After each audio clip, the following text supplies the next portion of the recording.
Bismillah, alhamdulillah, wassalatu wassalamu ala nabiyina Muhammad wa ala alihi wa sahbihi ajma'in. Шейх Ибн Баз рахимахуллахтан азыркы биз окуй турган аяттын мааниси тууралуу суралган.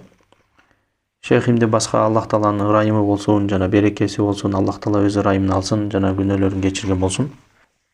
Шейх Ибн Баздан ушул аятты сурашты маанисин. Ал аят мындайча: Инналлаха ла яғфиру ва юшрика бихи ва яғфиру ма дуна залика лиман яша. Чындыгында Аллах өзүнө бир нерсени шерик кошушкан болсо, аны кечирбейт дейт. Мындан башка күнөөлөрдү кимге кааласа кечирет дейт.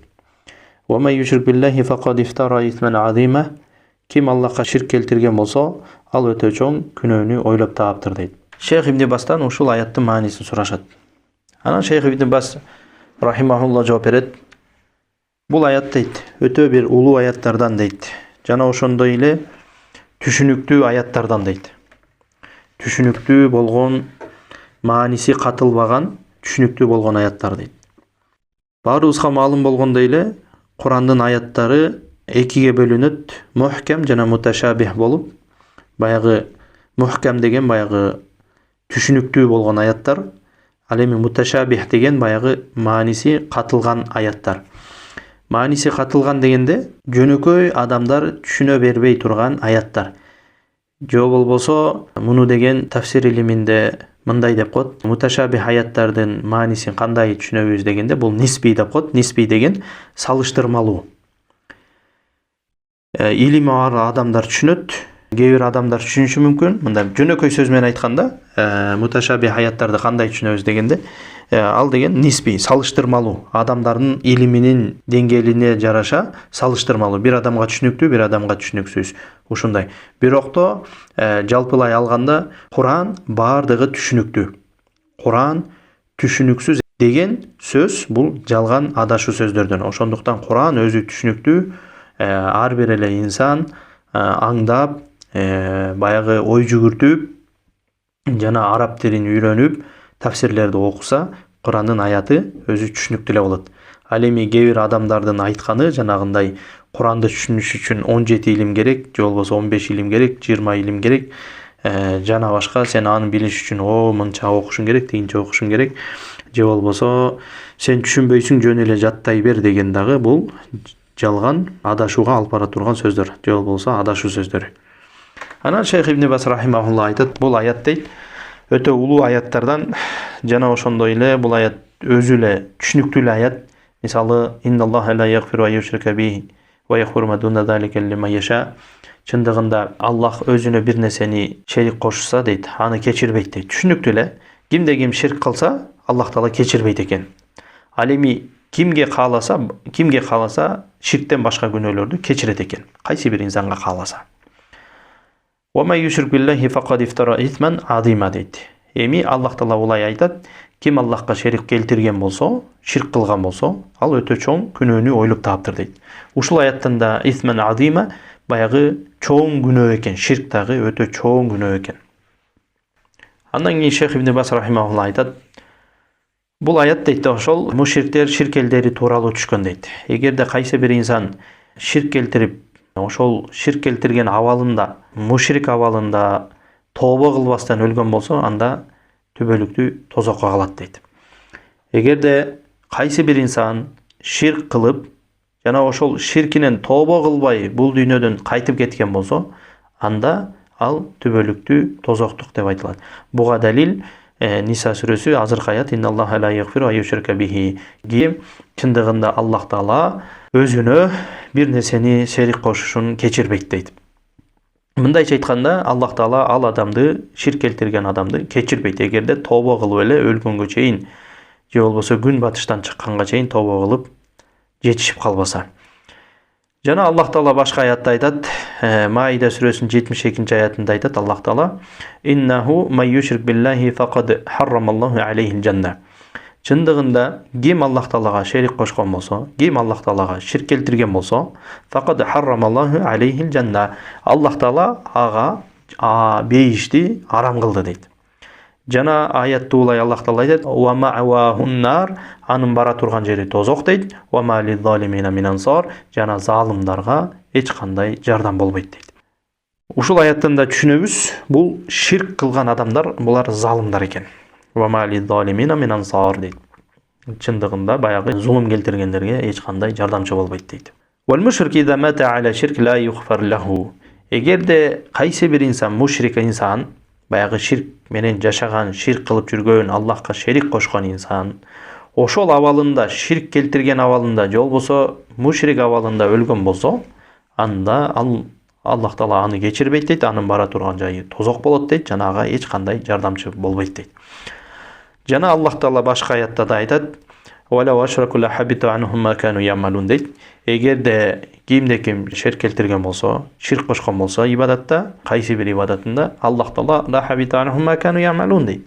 Анын амалдарынын бардыгы күйүп кетет дейт. Мисалы, кайсы бир инсан 80 жыл ибадат кылды дейли, эми ошол өлөрүнүн астында, дуада, кайсы бир ибадатта шерик келтирген болсо, Аллахка ширк кошкон болсо, анда ал амалдардын бардыгы күйүп кетет экен. Мынакей алда азыркы аят Ан'ам сүрөсүнүн 88 аятында Аллах Таала айтып жатпайбы? "Валау ашраку" дейт. Эгерде алар ширк келтирген болсо дейт. "Ла хабита анхум ма кану ямалун" дейт. Көрдүңөрбү? Кайсы бир инсан ширк келтирген болсо, анын буга чейинки амалдардын бардыгы күйүп кетет экен. Жана Аллах Таала башка аятта айтат. Бул аят азыркы мен айта турган аят, бул элчилердин акысына болгон түшкөн аят. Элчилерге тиешелүү болгон аят. Аллах Таала айтат: "Ва лакад ухия илейка ва илаллазина мин qablик" дейт. Пайгамбарыбыз саллаллаху алейхи ва салламга кайрылып айтып жатат: "Биз сага жана сага чейинки келген элчилерге дагы вахий кылдык" дейт. "Ла ин ашракта" эгерде ширк келтирчү болсоңор дейт, "ла яхбатанна амалука ва ла такунанна минал хасирин" анда силердин амалдарыңардын бардыгы күйүп өчүрүлөт дейт. "Ва ла такунанна минал хасирин" жана зыян тартуучулардан болосуңар дейт. Мынакей ширктин азабы, ширктин коркунучу. Кайсы бир инсан, кайсы бир ибадатында Аллахка шерик келтирген болсо, ширк кылган болсо, анда Аллах Таала амалдарынын бардыгын күйгүзүп жиберет экен, өчүрүп жиберет экен. Жана ал түбөлүктүү тозокко калат экен. Тинеки фақад харрамаллаху алейхил жанна. Иннаху ман юшрик билла фақад харрамаллаху алейхил жанна. Кимде чындыгында ким Аллахка шерик кошчу болсо, Аллах Таала ага бейишти арам кылды дейт. Ва мa'вахуннар жана анын бара турган жери тозок дейт. Ва ма лиз-залимина мин ансар жана андай адамдарга, мушриктерге эч кандай Аллахтын жардамы болбойт дейт. Ошондуктан ширктен абайлаш керек. Эми ширк деген бардык ибадатта бар. Мисалы, бир инсан бирөөгө барып сажда кылса, ширк болот. Кабырга барып сажда кылса, ширк болот. Өлүктөн жардам сураса, ширк болот. Арбакты ортомчу кылып, Аллахка кайрылып дуа кылса, ширк болот. Бул дагы динден чыгарат. Жана ошондой эле баланы бактан сураса, ширк болот. Ташка барып, баланы таштан барып сүйкөнүп, таш ошол баланы төрөтөт экен десе, ширк болот. Жана ошондой эле кайсы ибадаттын түрүндө, кайсы ибадаттын түрүн жана Аллахтан башка нерсеге арнай турган болсо, ошонун бардыгы ширк деп аталат. Эми ушундай инсан түбөлүктүү тозокто калат.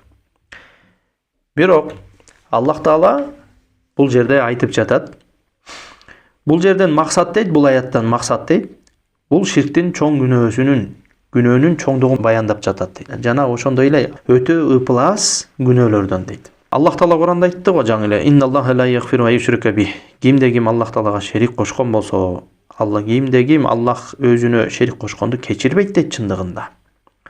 Андан кийин улап айтып жатат: "Ва яғфиру ма дуна залика лиман яша". Башка күнөөнү кимге кааласа кечирет дейт.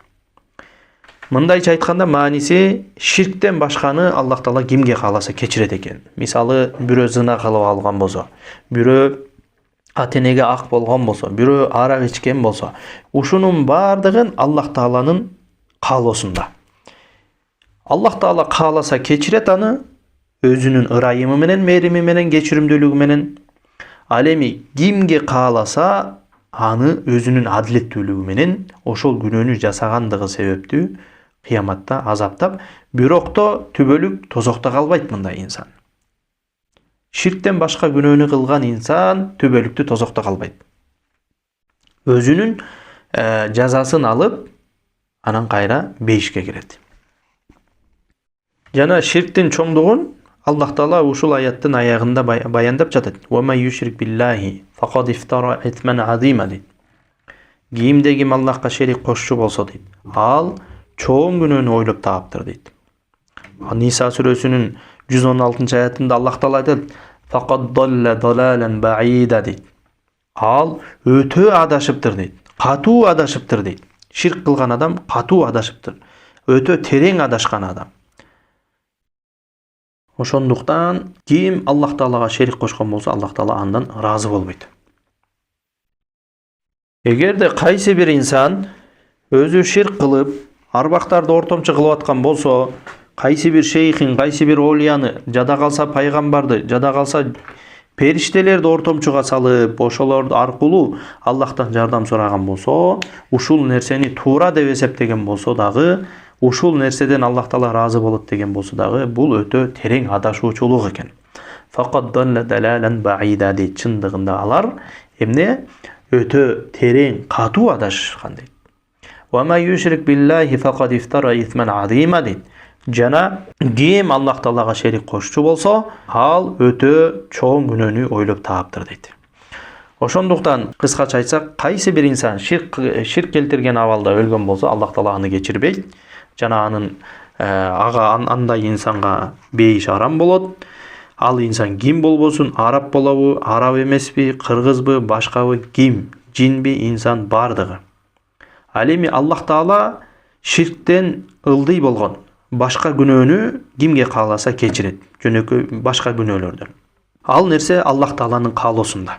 Мисалы бирөө уурулук кылып алса, бирөөнү уруп алса, бирөөнү сөгүп алса, бирөөнү гыйбат кылса, же болбосо зына кылса, арак ичсе, тамеки чексе, бул күнөөлөр Аллах Тааланын каалоосунда. Аллах Таала кааласа кечирет, кааласа адилеттүүлүгү менен Аллах Таала алардын жазаган күнөөсү себептүү жазалап, кыямат күнү кайра бейишке киргизет. Бул акыйда, ушул ишеним, бул ахлу сунна вал жаманын ишеними жана ушул жолу. Ушул жол Муътазила жамааты менен Хавариж жамаатына карама-каршылык. Муътазила, Хавариж жамааттары, же болбосо Хавариж жамааты кайсы бир инсан чоң күнөө кылган болсо, юхриджу минал милла дейт. Баягы исламдан чыгып кетет дагы, түбөлүк тозокто калат дейт. Ал эми Муътазила болсо, бир эки нерсенин ортосунда дейт. Мусулман эмес, капыр дагы эмес дейт. Бирок Муътазила кыямат күнү тигил дүйнөдө кимде ким чоң күнөө кылса, баягы түбөлүк тозокто калат дейт. Ушул жери менен алар Хавариж менен муттафик, келишкен, окшош да. Ошондуктан ушул нерсени дагы өтө жакшы түшүнүп алыш керек. Кимде ким чоң ширктен башка, чоң куфурдан башка күнөөлөрдү кылган болсо, булардан ылдый турган. Мисалы жана айтып өткөн, мисалы уурулук, зына, же болбосо бирөөнү сөгүп, бирөөнү чабып, бирөөгө гыйбат кылган болсо, ушул күнөөлөр Аллах Тааланын каалоосунда. Кааласа кечирет, эмерими менен, ырайымы менен, кечиримдүүлүгү менен, кааласа азаптайт, өзүнүн адилеттүүлүгү менен. Ал эми Хавариждердин манхажы, акыйдасы, ишеними алардыкы ким чоң күнөө кылды, дароо исламдан чыгып кетет жана түбөлүк тозокто калат дейт. Ошондуктан ушул маселени жакшы түшүнүп алыш керек. Албетте Хавариж менен Муътазиланын акыйдасы, булар адашуу акыйда, алардын жолу адашуу жол. Ошондуктан ушул нерселерди дагы жакшы түшүнүп алыш керек. Аллах Таала бардыгыбызды коркунучтуу болгон ширктен сактасын, жана башка күнөөлөрдүн бардыгынан сактасын. Аллах Таала бардыгыбызды түбөлүк бейишке эсепсиз, кысапсыз киргизсин. Алхамдулиллахи аввалан ва ахиран ва захиран ва батинан ва саллаллаху аля набийина Мухаммад ва аля алихи ва сахбихи ажмаин.